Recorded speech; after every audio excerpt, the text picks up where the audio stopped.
To make the sound of walking on snow, crumple a piece of newspaper.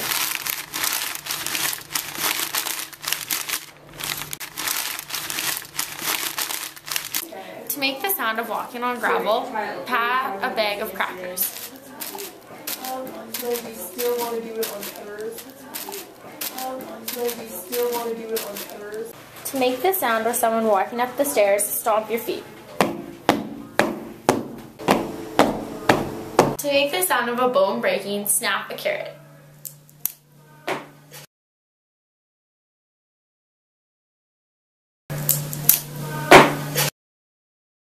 To make the sound of a bottle breaking, throw a spoon in the sink.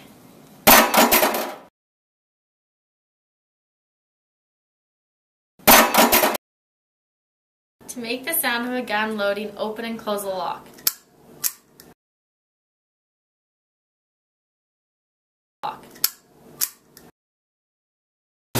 To make the sound of a gun firing, hit a piece of wood.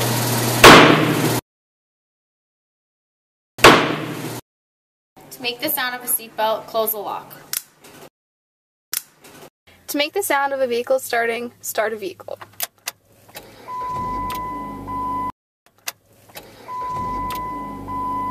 To make the sound of elevator doors, open and close a filing cabinet.